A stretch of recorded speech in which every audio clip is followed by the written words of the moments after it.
Class. Welcome to week 13, lucky number 13. Can you imagine? Well, you don't have to imagine. You are so close to the end, and how wonderful is that? So many of you, you've stuck in there and you've done your work and you've done the best you can, and so good job. It's conference weekend. I hope you've been able to enjoy it. I'm going to post this video, Friday night. Um, I don't know when you'll see it. Maybe you'll watch it after conference because you're like, hey, I got my work done and I just want to enjoy conference, but that's fine. I just quickly wanted to say, um, we are led and guided by prophets. These are men that speak for the Lord.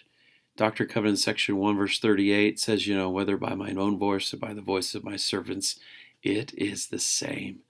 And so what I'd like you to consider, as the brethren, as those that are appointed to lead us, as they're teaching and sharing their talks this weekend, they're saying what the Lord would say if he was standing in front of us.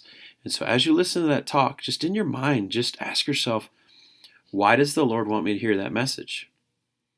Again, so if it's another message about family history or faith or families or whatever it is, and you're like, yes, I love this speaker, and I love that topic, but really just ask the question going, why? Why, Lord, do you want me to hear this message? I promise you'll receive some revelation. This week's work is pretty minimal. I mean, last week you worked really hard to turn in your 10 principles project, and I get to grade them this week. I'm excited for that. I hope it goes well. But you have like a shared assignment. You have your videos, you have your study, and your personal study report, and so the assignments are pretty small.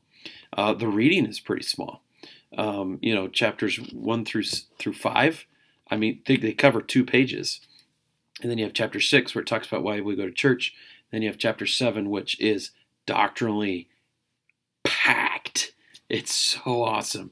So if I could just quickly, I love chapter 1. I think I love it probably for the same reason why you love it. But can you picture, you've got Moroni, right? One of the last faithful people, that got the records from his father. His father gave him that charge of saying, protect these records and don't let them fall into enemy hands, and when you're done with them, and put them in the hill. And you have Moroni here in verse 3 of chapter 1, and he says, I Moroni. Well, I'm sorry.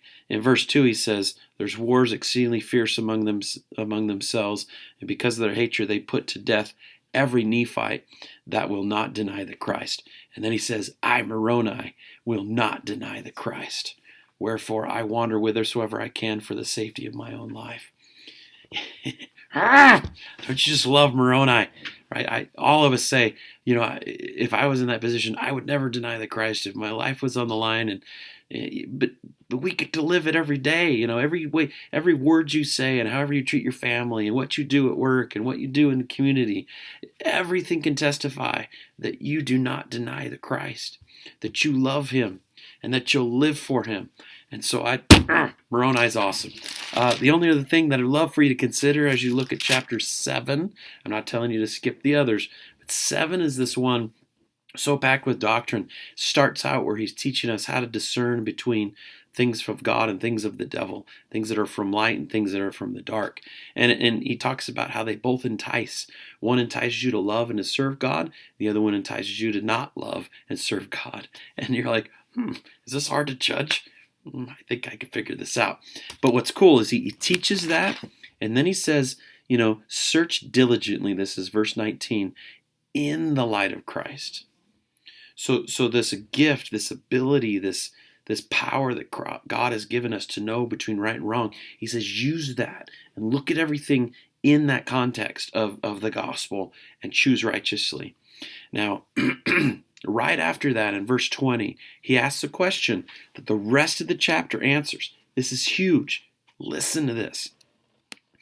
He says, how is it possible that ye can lay hold upon every good thing? So the command is to choose righteously and choose things that are light. And he says, how is that even possible?